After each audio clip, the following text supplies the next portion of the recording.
our overall health, and it's not just health looking at separate systems, you know, the brain, the gut, the skin, but they all have intricate relationships with each other as well. So is that kind of idea of holisticness is not meant to be sort of hippie-ish or, you know, new age, but it's true. The idea of holistic health has been around for thousands of years, and it's actually, how do you make sense of that in current, you know, in the current age that we live in, and also, you know, not segregating, you know, ideas of health, you know, it separating them in boxes in a way as well. So I think when it comes to a focus on fiber, I know we've talked about this last time as well, and the idea is then at Kurami, we hope to bring forth to our customers at least 30 grams of dietary fiber in our meal plan each day, and that's to hit the government recommendation on dietary fiber. And at the moment in the UK, average intakes is about 18 grams a day, so it's actually it's not good enough basically. And with fiber, dietary fiber, there are different dietary fiber fractions which go into it, and when it comes to particular foods as well, it's not just vegetables. I think it's actually you know, whole grains, you know, beans and pulses, all the chewy foods, if you like. And it's not just a dietary fiber which benefits, you know, feeding the gut and feeding, you know, the rest of the body, but it's also, if you think about foods which are high in dietary fiber, we tend to eat slower as well, and to register these feelings of fullness. So again, is that overall balance? I think sometimes in the nutrition world, we focus too much on the individual, you know, nutrient at play, but it's actually how we eat which sometimes lack the focus as well. Definitely. I really like that point you made about fiber and like making you chew.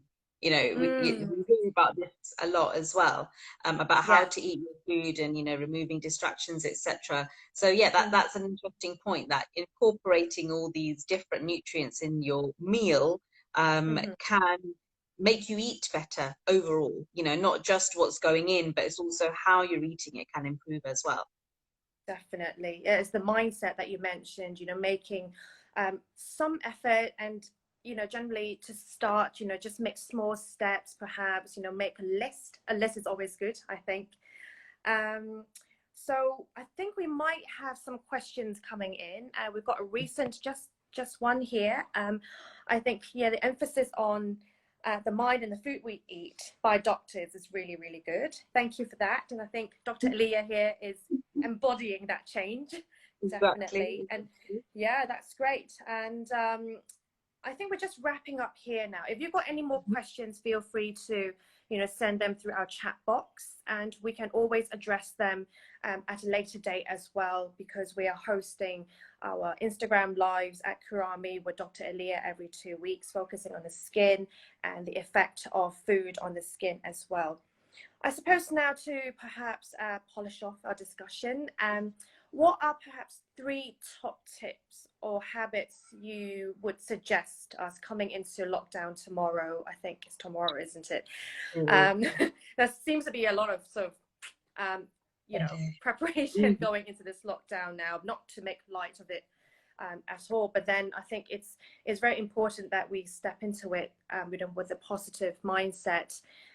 Perhaps your top 3 tips will be really helpful to our listeners right now. Yeah, so I already alluded to one, and this concept of mindful eating, and this is something that I'm sort of trying to try to do myself. So when you're having your meal, removing distractions and focusing on the meal and focusing on the ingredients and chewing properly and hydrating yourself before and after your meal. But I think this is something that is almost meditative. So when I was saying before about how I encourage some form of meditative practice, it doesn't have to be sitting on the floor in a certain position with your hands out. It can be a physical activity as well. So I think mindful eating, being conscious of what you're eating, really feeling it, tasting it, chewing it, this is really important, and it encourages your gut as well to process the food appropriately, and that can support your microbiome. I also think it's important to, especially at the moment, and in the UK, obviously the weather is getting colder, people are turning the heating on. So hydrating your body and your skin. So using, you know, having water, you know, fluid as you Yeah. normally do, at least 2 to 2.5 Yeah. liters a day. And also incorporating sort of water-rich foods in your diet again. Some people Absolutely. find it quite boring to drink a glass of water, or they, so Mm. there are other ways to do it, and explore those Yeah. ways. So look for Yeah. those foods that contain a higher content of water. And Yeah. then obviously, yes, I would say that addressing diet is important because it's good for your overall health. We know that, especially in the current situation, people's physical activity levels will go down. So your diet Yeah. becomes even more important when you're trying to weight manage, and you're trying to make sure that you stay healthy during the current environment. So having a fiber rich diet, a balanced diet, supporting Yeah. your gut microbiome through your diet. You Mm-hmm. don't have to do it through supplements. And we Mm-hmm. know that, like for example, we talked about probiotics last time, that they Yeah. can improve the skin barrier function in humans and in Mm-hmm. animals. So there's an improvement in acne, reduced water loss, improved skin Mm-hmm. hydration, reduced wrinkle depth, improved elasticity. There's so many positive things, and this is all through your diet.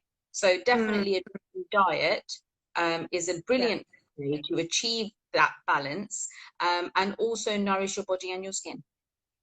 Absolutely. So the focus on better health through eating, mindfulness, and possibly, using probiotics as help as well. And I think that's really important top tips there, just to think about how we can improve our overall health and not just managing, Yeah. conditions per se. That's great. Thank you so much for this informative live today, Dr. Alia. And as I Thank said, you. there will be more opportunities coming up in the next couple of weeks with Instagram Live with Dr. Alia again. So keep watching this space on our Instagram and other social media channels as well. And I wish you all a beautiful day. Thank you very much. For further Thank questions, you. please follow Dr. Alia So it's at @the_psychodermatologist, and my website is www.thepsychodermatologist.com. Fantastic. On that And we've done note, a great blog as well about the gut yes, and skin, so everybody should have a look through both of our websites. fantastic. So our websites, as mentioned just now, and do follow and watch this space. We've got plenty more informative sessions coming up as well, and we update our social media channels frequently, so please keep an eye out for it. Okay, so have a Thank lovely day, you. everyone. I'll speak to you all soon. Thank you, Thanks, Dr. Alia. everyone. Thank you. Bye bye. Bye.